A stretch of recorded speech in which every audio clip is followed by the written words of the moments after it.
Students, हम लोग tensor पढ़ रहे थे जिसके अंदर हमने टेंसर के जो फंडामेंटल ऑपरेशंस है उनको स्टार्ट किया था और इसमें हमने समेशन को पढ़ लिया था कि टेंसर के जो हमारे टेंसर क्वांटिटीज होंगी उनका समेशन हम किस तरह से करते हैं। समेशन के अंदर हमने देखा था कि अगर हमारे पास में कोई एक tensor A P Q R है और दूसरी जो हमारी tensor quantity B P Q R है, जहां पर ए पी क्यू आर क्या है, एक थर्ड रैंक का मिक्स्ड टेंसर है और बी पी क्यू आर भी क्या है, थर्ड रैंक का मिक्स्ड टेंसर है। तो इनका अगर हम सम करेंगे तो हमारे पास में क्या आएगा, इनका सम भी एक थर्ड रैंक मिक्स्ड टेंसर ही आएगा। यानी समेशन के अंदर क्या होता है कि अगर हमारे पास में समान कोटि और समान प्रारूप के प्रदिश होते हैं तो उनका समेशन भी समान कोटि और समान प्रारूप का प्रदिश होता है। यही कंडीशन हमारे पास क्या रहेगी, सब्ट्रैक्शन के अंदर रहेगी। तो प्रीवियस लेक्चर में हमने समेशन को पढ़ लिया था। आज के लेक्चर में हम लोग इसको व्यवकलन को यानी सब्ट्रैक्शन को और मल्टीप्लिकेशन जो हमारा आउटर प्रोडक्ट और इनर प्रोडक्ट होता है उसको पढ़ेंगे। यानी टेंसर के जो फंडामेंटल ऑपरेशंस हैं उनको हम लोग इस लेक्चर में स्टडी करेंगे। तो सबसे पहले हम बात करें सब्ट्रैक्शन की, तो सेम जिस तरह से समेशन के अंदर था वैसा ही क्या रहेगा, सब्ट्रैक्शन के अंदर होगा। हमारे पास में क्या है, दो टेंसर, दो मिक्स्ड टेंसर हैं, ए पी क्यू आर और बी पी क्यू आर। तो इनका सब्ट्रैक्शन हमारा क्या आएगा, मान लो डी पी क्यू आर आता है। तो हम लिख सकते हैं कि सब्ट्रैक्शन के अंदर क्या होगा कि अगर दो हमारे जो टेंसर हैं समान कोटि और समान प्रारूप के अगर टेंसर हैं, इनका अगर हम क्या लेते हैं, सब्ट्रैक्शन लेते हैं, तो हमारे पास में क्या आएगा, उन्हीं के समान कोटि और प्रारूप का टेंसर हमें मिलेगा। तो यहाँ पर हम देख सकते हैं कि तीनों की यहाँ पर कोटि जो रैंक है वो थर्ड रैंक है और इनका जो प्रारूप है वो क्या है, मिक्स्ड टेंसर है ये। तो व्यवकलन के अंदर हम देख सकते हैं कि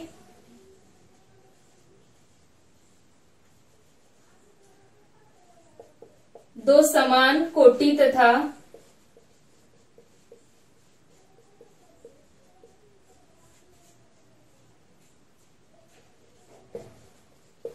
प्रारूप के टेंसर का अंतर भी समान कोटि व प्रारूप का टेंसर होता है।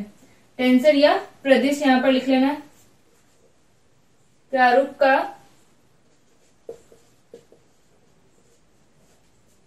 समान रैंक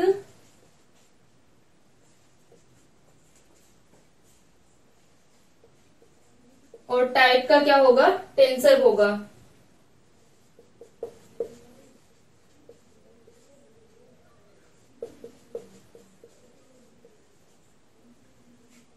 तो जिस तरह से हमने एडिशन के लिए प्रूव किया था कि हम पहले ए पी क्यू आर जो हमारा टेंसर है, क्योंकि हमें पता है कि ए पी क्यू आर हमारा मिक्स्ड टेंसर है और बी पी क्यू आर भी क्या है, मिक्स्ड टेंसर है।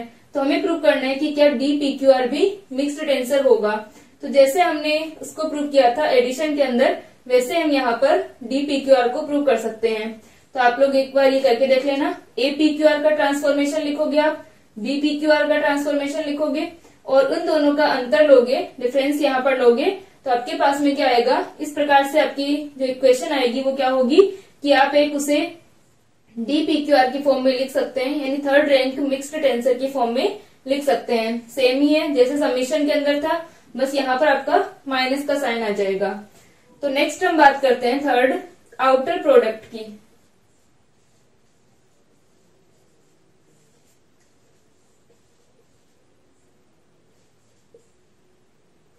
आउटर प्रोडक्ट बाह्य गुणनफल। प्रदिशों के अंदर हम लोग प्रोडक्ट को आउटर प्रोडक्ट और इनर प्रोडक्ट की तरह डिफाइन करते हैं। तो पहले हम बात कर रहे हैं कि आउटर प्रोडक्ट क्या होता है, बाह्य गुणनफल क्या होता है।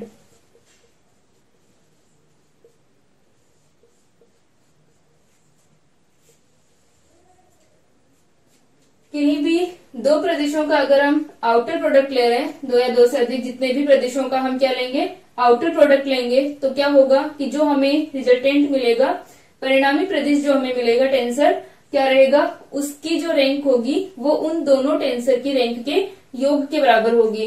यानी हमारे पास में क्या है, एक टेंसर है ए आई जे, एक टेंसर है बी के। यानी ए आई जे हमारा मिक्स्ड टेंसर है सेकेंड रैंक का, और बी के हमारा क्या है, प्रतिचर प्रदिश है, कॉन्ट्रावेरिएंट टेंसर है। तो इनका अगर हम प्रोडक्ट लेते हैं, आउटर प्रोडक्ट, तो क्या आएगा, हमारे पास में जो टेंसर आएगा सी या डी किसी से भी हम डिफाइन कर सकते हैं, तो जो इनका रिजल्टेंट होगा उसकी रैंक क्या होगी, थर्ड रैंक होगी। यानी 3 रैंक का वो हमारे पास में टेंसर होगा, क्योंकि टोटल यहाँ पर नंबर ऑफ इंडाइसेस कितने हैं, 3 है।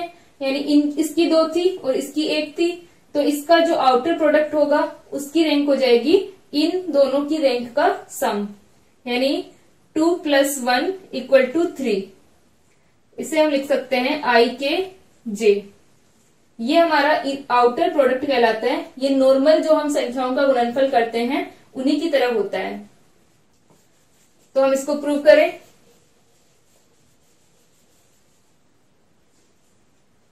तो इसके लिए हम लोग लिख सकते हैं कि दो प्रदिशों का बाह्य गुणनफल 2 या 2 से ज्यादा हम ले सकते हैं।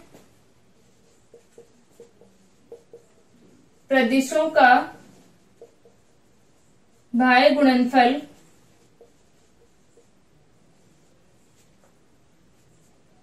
भी एक प्रदिश होता है।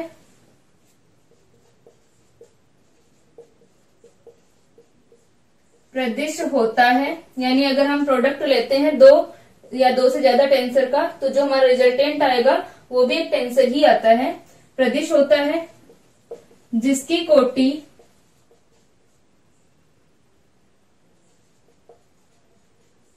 कोटि क्या होगी, दिए गए प्रदिशों की कोटि का योग होती है। दिए गए प्रदिशों की कोटि का योग होती है। प्रदिशों का बाह्य गुणनफल आउटर प्रोडक्ट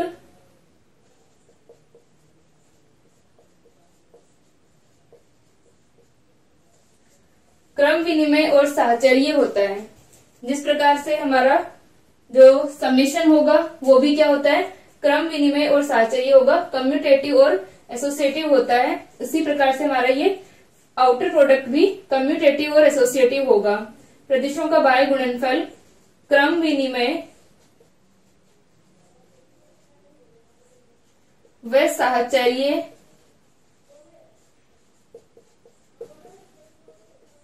होता है। अब हम लोग क्या लेते हैं, 2 हम टेंसर लेते हैं और उनका आउटर प्रोडक्ट हम निकालते हैं। फिर हम ये प्रूव करते हैं कि क्या आउटर प्रोडक्ट भी एक टेंसर होता है या नहीं होता। इसको लिख लो।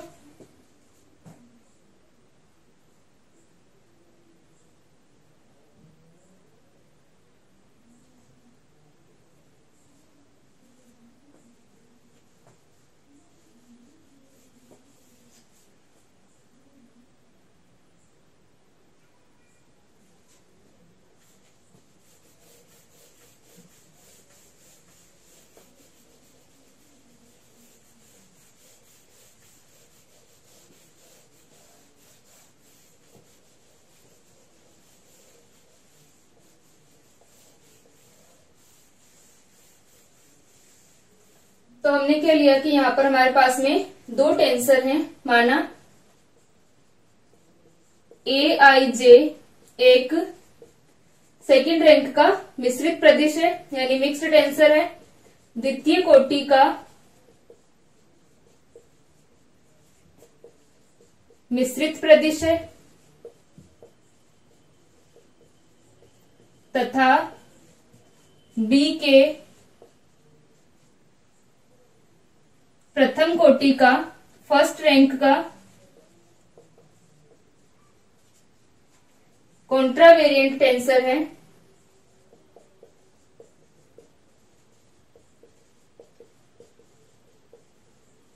प्रदिश है, तो क्या हो जाएगा, इनका बाह्य गुणनफल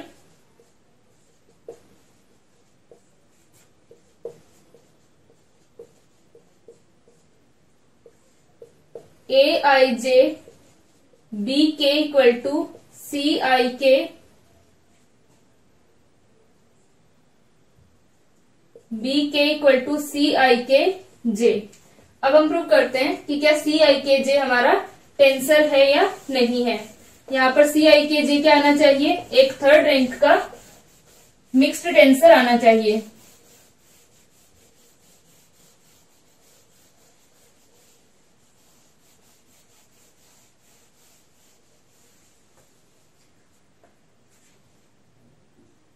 तो सी आई के जे एक मिक्स्ड टेंसर है, इसके लिए हम प्रूव करें। सी आई के जे एक तृतीय कोटि का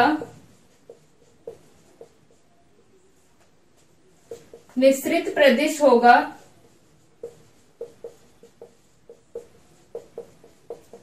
इसे निम्न प्रकार सिद्ध कर सकते हैं।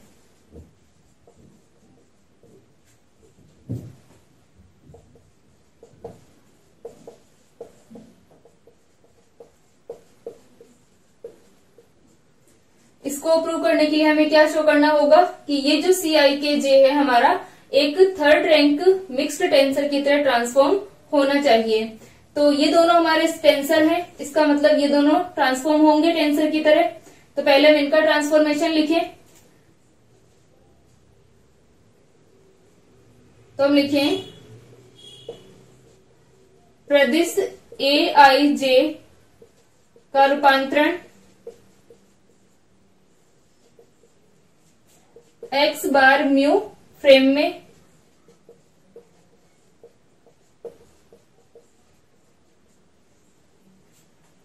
यहां पर ए आई जे हमारा जो टेंसर है इसको हमने लिया है एस फ्रेम के अंदर, और इसके जो कोऑर्डिनेट्स हम डिफाइन कर रहे हैं वो हम डिफाइन करेंगे x1 x2 इस तरह से xi और इसी प्रकार x1 x2 xj, ये हमारे पास में कोऑर्डिनेट्स होंगे। अब हम इसका जो ट्रांसफॉर्म लिख रहे हैं वो लिख रहे हैं हम एस डेस फ्रेम के अंदर। एस डेस फ्रेम में कोऑर्डिनेट्स क्या होंगे, हमारे पास में एस डेस फ्रेम में एक्स बार म्यू यानी x1 x बार 1 x बार 2 या आगे तक अगर n तक हम लिख रहे हैं, और x बार म्यू, ठीक है। यानी हमारे पास में ए आई जे का यहाँ पर जो ट्रांसफॉर्म हो रहा है हम किसके अंदर लिख रहे हैं, एक्स बार म्यू फ्रेम में। तो यहाँ पर हमारा एक्स बार 1 एक्स बार 2 एक्स बार न्यू कोऑर्डिनेट्स होंगे, ठीक है। यानी एक हमारा जो फ्रेम एस है और दूसरा हमारा फ्रेम एस डेस है, इसके मध्य हम क्या लिख रहे हैं, ट्रांसफॉर्मेशन लिख रहे हैं।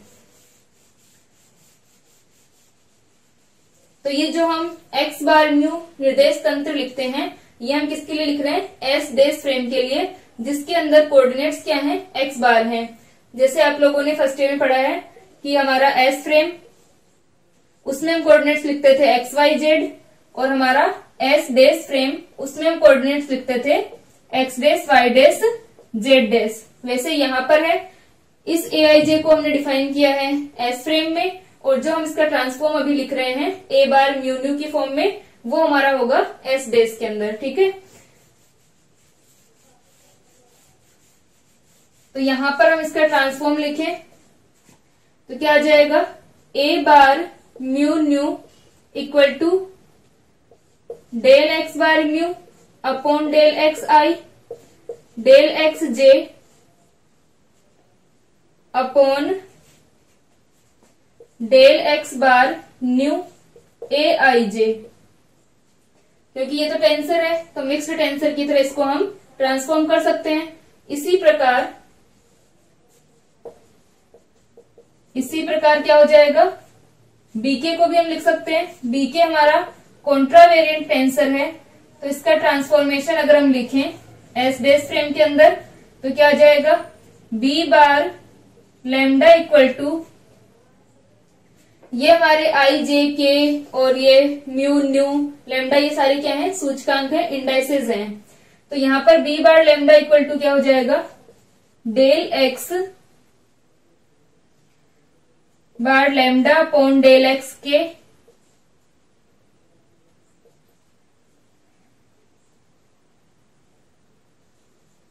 बी के।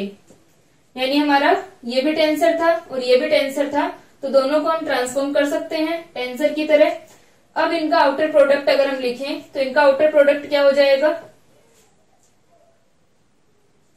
ए बार म्यू न्यू और B bar lambda equal to del X bar mu upon del X आई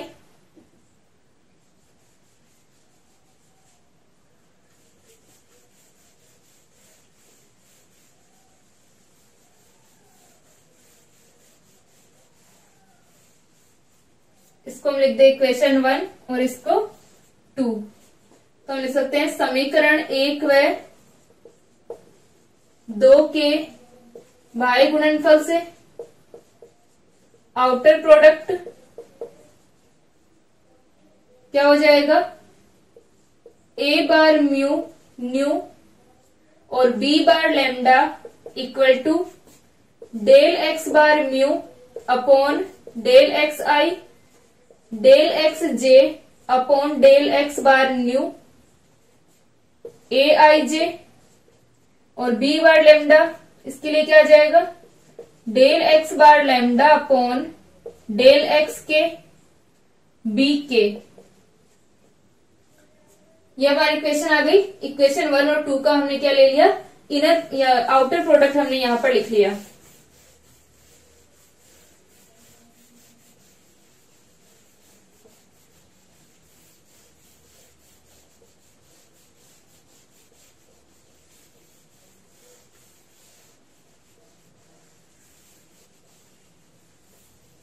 इस आउटर प्रोडक्ट को हम क्या लिख सकते हैं, A bar mu nu B bar lambda equal to del X bar mu del X I del X J del X bar nu del X bar lambda del X के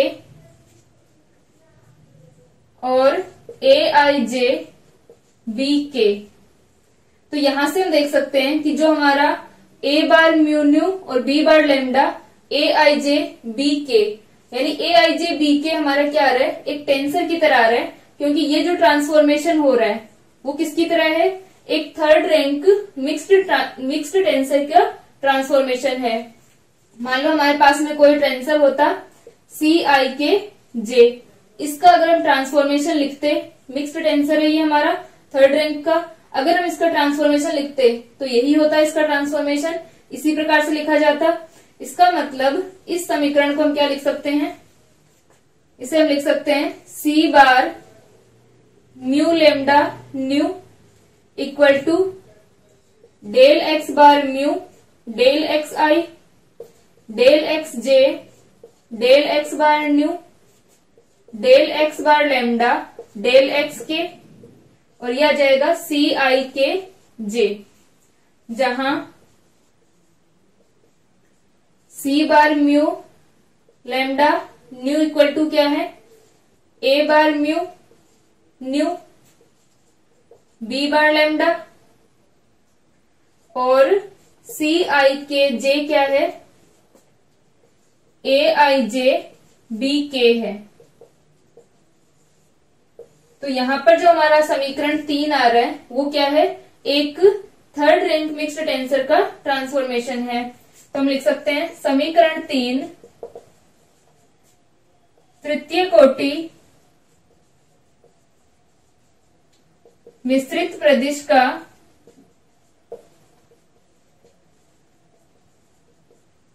रूपांतरण है, अतः सी आई के जे एक तृतीय कोटि का मिश्रित प्रदिश है।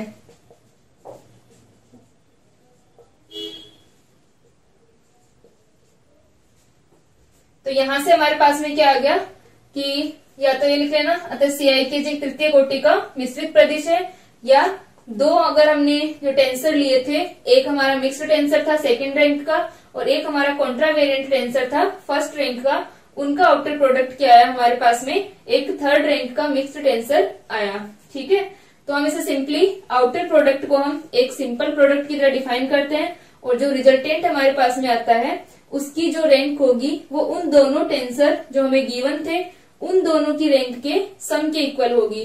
अगर हमें स्टार्टिंग में हमें 4 इस तरह से दिया हुआ होता कि ए आई जे के और हमें एक दूसरा टेंसर गिवन होता बी पी, तो यहाँ पर हम देख सकते हैं कि इसकी रैंक कितनी है 3 है और इसकी 1 रैंक है, मतलब हमारा जो रिजल्टेंट आएगा उसकी रैंक कितनी आनी चाहिए 3 + 1 = 4 आनी चाहिए। तो आप लोग टेंसर को लेके देख सकते हैं, आप सिंपल जो भी एग्जाम्पल लेना चाहें उनको लेकर के आउटर प्रोडक्ट निकाल के देखें। आउटर प्रोडक्ट निकालने के लिए हमें क्या करना है कि हमारा जो आउटर प्रोडक्ट आएगा इसका क्या आएगा DIJP क्या आएगा। इसको प्रूव कैसे करोगे आप लोग, पहले सिंपली आप AIJK का ट्रांसफॉर्मेशन लिखोगे। ये एक मिक्स्ड टेंसर है 3rd रैंक का, इसका ट्रांसफॉर्मेशन इस तरह से लिखा जाएगा। BP एक 1st रैंक का कॉन्ट्रावेरिएंट टेंसर है, इसका ट्रांसफॉर्मेशन लिख लोगे तो आप देखोगे कि एक 4 रैंक के मिक्स्ड टेंसर का ट्रांसफॉर्मेशन आपके पास में आएगा। इसका मतलब आउटर प्रोडक्ट को हम इस तरह से डिफाइन कर सकते हैं। ठीक है,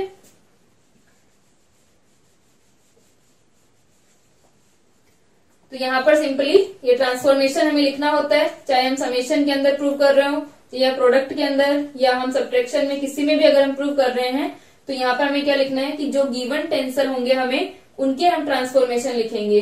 ठीक है, यहाँ पर AIJ जो हमारा टेंसर, ये जो हमारी क्वांटिटी हमें गिवन होती है वो S फ्रेम में होती है और जो हम यहाँ पर क्वांटिटी लिखते हैं ये हमारी S डेस फ्रेम के अंदर होती है। ठीक है, और उन दोनों के बीच में हम कोऑर्डिनेट ट्रांसफॉर्मेशन को लिख रहे होते हैं। तो ये हो गया हमारा आउटर प्रोडक्ट, इसको लिख लो।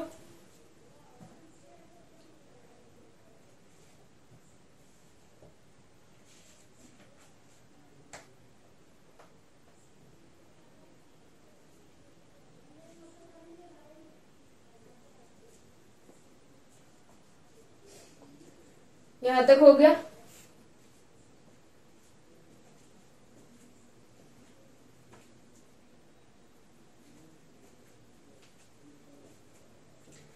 अब यहाँ पर जो हमने आउटर प्रोडक्ट लिखा है इसका इनवर्स जो होता है वो हमेशा वैलिड नहीं होता। यहाँ पर हमने देखा कि हम लोग जो कम कोटि के हमारे टेंसर थे यानी इसकी रैंक कम थी, AIJ की 2 थी और BK की 3 थी, मतलब 1 थी, तो हमारे पास में रिजल्टेंट जो आया उसकी रैंक कितनी आई 3 आई। लेकिन अगर हम बात करें इसके इनवर्स की, यानी हम हर एक टेंसर को क्या उससे कम कोटि के टेंसर में लिख सकते हैं, यानी अगर हमेशा ये वैलिड रहता इसका इनवर्स भी, इसका मतलब क्या होता कि हम हर एक टेंसर को उससे कम कोटि के टेंसर में लिख सकते हैं। ठीक है, जैसे मान लो हमारे पास में 6 है, अगर हम किसी नंबर की बात करें 6 हमारे पास में कोई नंबर है तो हम इसे क्या लिख सकते हैं 2 × 3 के फॉर्म में लिख सकते हैं। हमारे हर एक नंबर को हम क्या लिखते हैं किसी न किसी प्रोडक्ट की फॉर्म में। लेकिन यहाँ पर टेंसर के अंदर क्या होगा कि हम हर एक टेंसर को उससे कम कोटि के टेंसर की फॉर्म में नहीं लिख सकते हैं। इसका मतलब टेंसर के लिए डिवीजन संभव नहीं होता। ठीक है, यहाँ पर हम प्रोडक्ट को डिफाइन कर रहे हैं, टेंसर के लिए डिवीजन संभव नहीं होगा।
अब आप लोगों के एग्जाम्पल्स दे रखे हैं कि AIBJ 2 टेंसर गिवन है, एक हमारा कॉन्ट्रावेरिएंट टेंसर है AI और दूसरा हमारा कोवेरिएंट टेंसर है BJ। तो इनका जो इनर वो आउटर प्रोडक्ट होगा कितना होगा CIJ होगा, यानी एक 2nd रैंक का मिक्स्ड टेंसर हमारे पास आएगा। तो इसको आप लोग प्रूव करना कि AI और BJ का आउटर प्रोडक्ट एक सेकेंड रैंक का मिक्स्ड टेंसर होगा। इसको कैसे करोगे, AI का ट्रांसफॉर्मेशन लिखोगे, BJ का ट्रांसफॉर्मेशन लिखोगे और CIJ हमारे पास में क्या आएगा, फिर एक मिक्स्ड टेंसर का ट्रांसफॉर्मेशन आएगा। तो यहाँ पर जो इंडाइसेस है वो आप कुछ भी ले सकते हैं। AI है अपना, इसका ट्रांसफॉर्मेशन अगर आप लिख रहे हो, मान लो आपने A बार म्यू लिखा तो क्या हो जाएगा, A bar mu equal to del X bar mu del X I, और ये आ जाएगा AI। BJ का लिखोगे तो मान लो आपने ले लिया B बार न्यू, तो ये हो जाएगा डेल एक्स जे और del X bar new BJ। अब इनका प्रोडक्ट करोगे तो आप देख सकते हो कि इनका प्रोडक्ट क्या है, एक सेकेंड रैंक का मिक्स्ड टेंसर है। तो हमारा जो टेंसर होगा, इनका आउटर प्रोडक्ट जो होगा क्या रहेगा, एक सेकेंड रैंक का मिक्स्ड टेंसर होगा। इस तरह से और भी एग्जांपल्स आपके गिवन है, वो आप लोग करके देखना।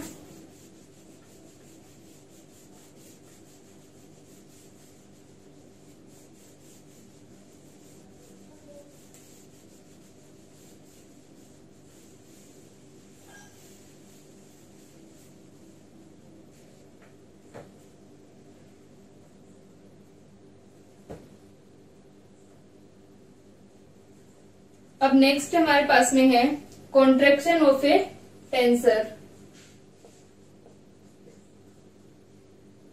प्रदिश का संकुचन।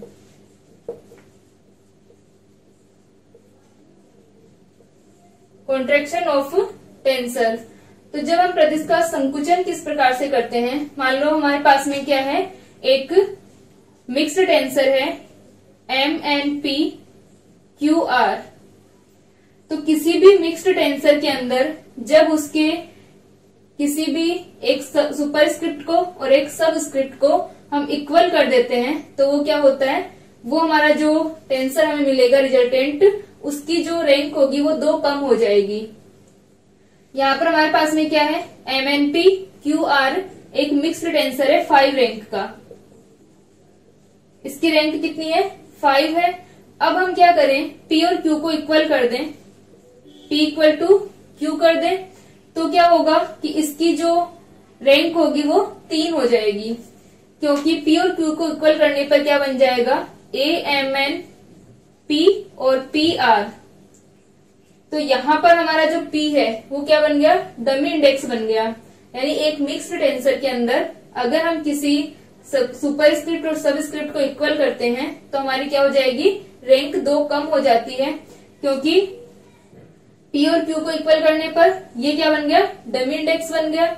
और डमी इंडेक्स को हम काउंट नहीं करते हैं, क्योंकि डमी इंडेक्स का मतलब है कि वहां पर समेशन हो रहा है। डमी इंडेक्स पर हम क्या लगाते हैं, आइंस्टाइन, जो हमारे आइंस्टाइन की समेशन कन्वेंशन था उसके अकॉर्डिंग क्या था, अगर हमारे पास में AIJ XJ लिखा हुआ है, इसका मतलब इस J के ऊपर यहाँ पर क्या लग रहा है, समेशन लग रहा है। तो डमी इंडेक्स किसको रिप्रेजेंट करता है, समेशन को। और इसकी जो रैंक होगी उसके अंदर कौन काउंट होंगे, M, N और R काउंट होंगे। तो पहले इसकी रैंक 5 थी और हमने यहाँ पर जब 2 को इक्वल कर दिया तो इसकी रैंक कितनी हो गई, 3 रैंक हो गई। तो जितनी बार हम क्या करते हैं, इंडेक्सेस को इक्वल करते जाएंगे, अगर एक सबस्क्रिप्ट और सुपरस्क्रिप्ट को हम इक्वल करते जाएंगे तो क्या होगा, हर बार रैंक क्या होगी, 2 कम होती जाती है। और यही क्या कहलाता है, टेंसर का कॉन्ट्रैक्शन कहलाता है, संकुचन कहलाता है। ठीक है, तो इसको हम प्रूव करें।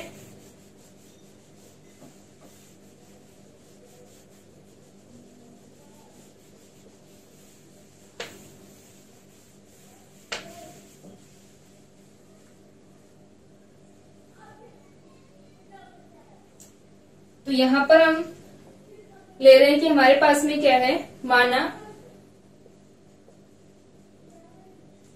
AMNPRS एक पंचम कोटि का क्या है,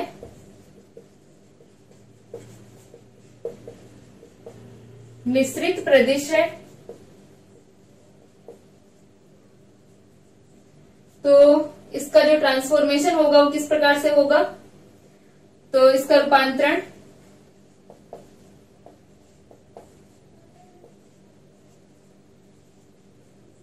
रूपांतरण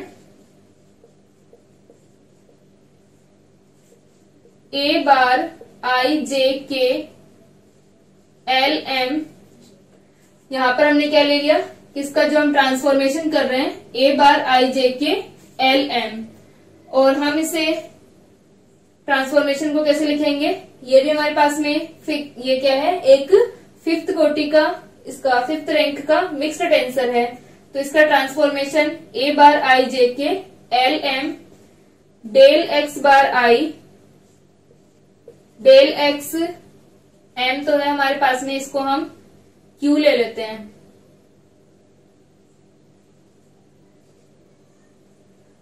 यहां पर हमारा m ऑलरेडी इसके अंदर है, तो यहां पर हम कोई नया इंडेक्सेस यहां पर q ले लेते हैं, q और l ले लेते हैं। तो यह आ जाएगा del X bar I upon del X M, del X bar J upon del X N, और del X bar K upon del X P, फिर del X bar Q upon del X bar Q, और del X S upon del X bar L, और साथ में आ जाएगा A M N P R S.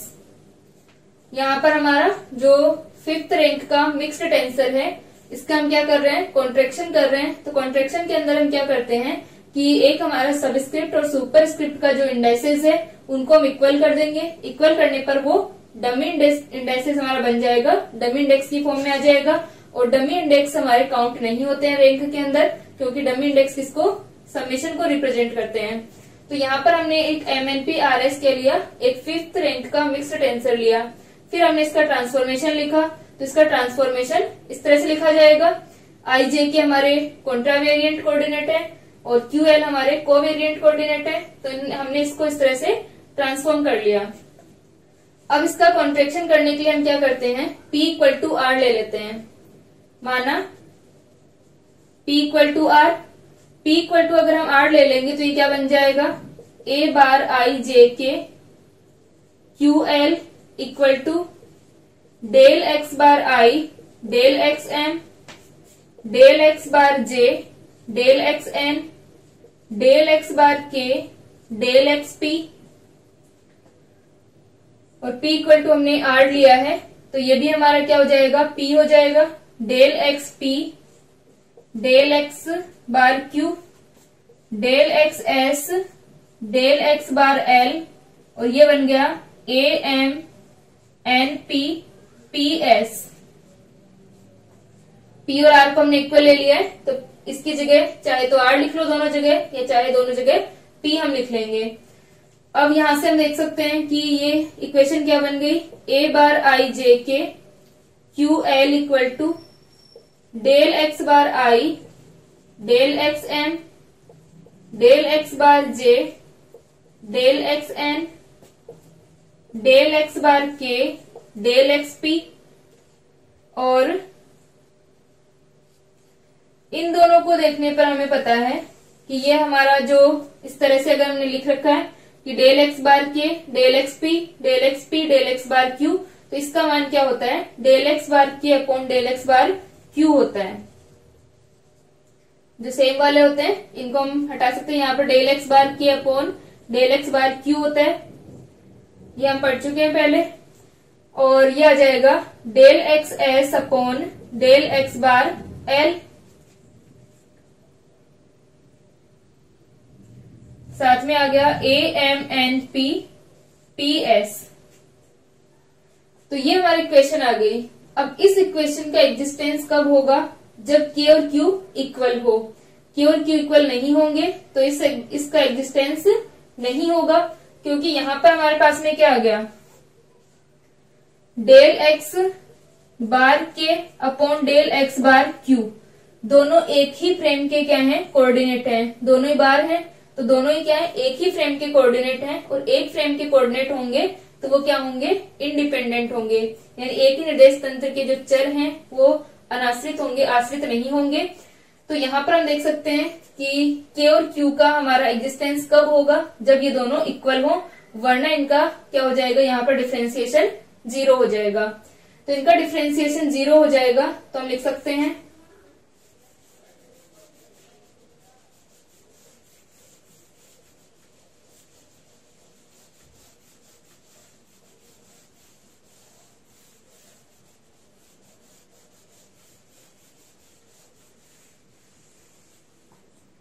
उपरोक्त समीकरण का अस्तित्व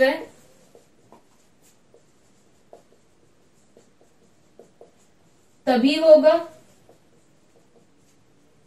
जब K इक्वल टू Q, तो यहां पर हम K और Q को इक्वल रख दें तो यह आ जाएगा A bar I J K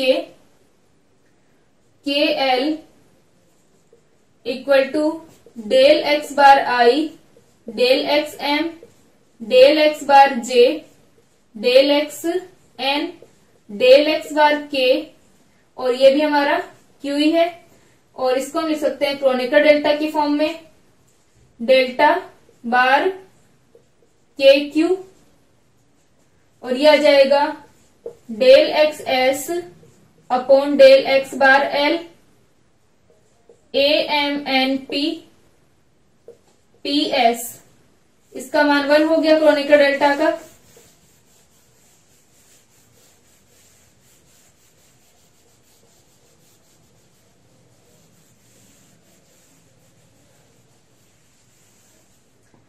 तो ये अपनी इक्वेशन आ गई, ए बार I J K L equal to del X bar I upon del X M del X bar J upon del X N, और ये हमारा 1 हो गया। तो del X L X S upon del X bar L, और ये आ गया A M N P P S. तो इस ट्रांसफॉर्मेशन से हम देख सकते हैं कि ये जो ट्रांसफॉर्मेशन यहाँ पर हो रहा है एक थर्ड रैंक मिक्स्ड टेंसर का ट्रांसफॉर्मेशन है। यहाँ पर हमारे पास में तीनों इनको देख करके हमें पता है कि ये क्या होगा, एक थर्ड रैंक मिक्स्ड टेंसर का ट्रांसफॉर्मेशन होगा। यानी ये जो हमारा यहाँ पर इक्वेशन आई है वो क्या है, एक थर्ड रैंक मिक्स्ड टेंसर का ट्रांसफॉर्मेशन है। तो इसे हम लिख सकते हैं कि उपरोक्त समीकरण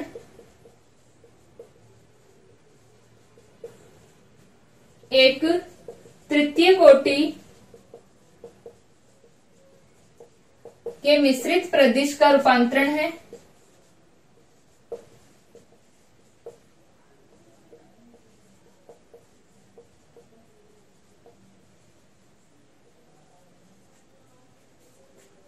तो जैसे मान लो हमने कोई जो टेंसर आएगा उसको हमने ले लिया कि बी एम एन एस हमारा टेंसर है, तो यहां पर हम लिख सकते हैं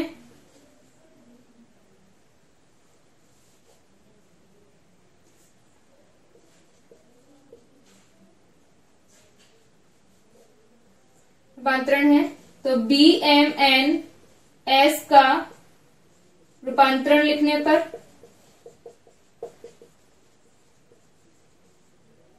क्या हो जाएगा, B bar I J L equal to del X bar I del X M del X bar J del X N और del X S upon del X bar L B M N S. यानी हमारे पास में क्या है, अगर कोई tensor है हमारा, हम लिख सकते हैं कि माना बी एम एन एस एक तृतीय कोटि का मिश्रित प्रदिश है, तृतीय कोटि का मिश्रित प्रदिश है।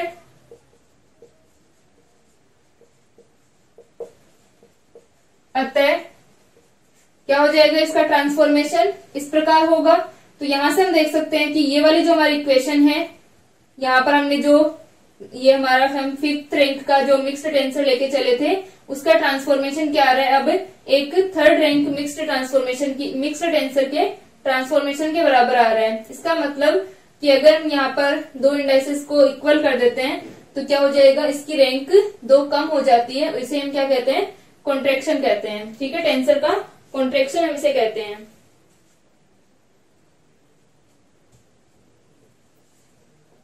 तो यहाँ पर इसे हमारे लिए इक्वेशन नंबर दें तो हम लिख सकते हैं कि समीकरण ए तथा बी तुल्य हैं।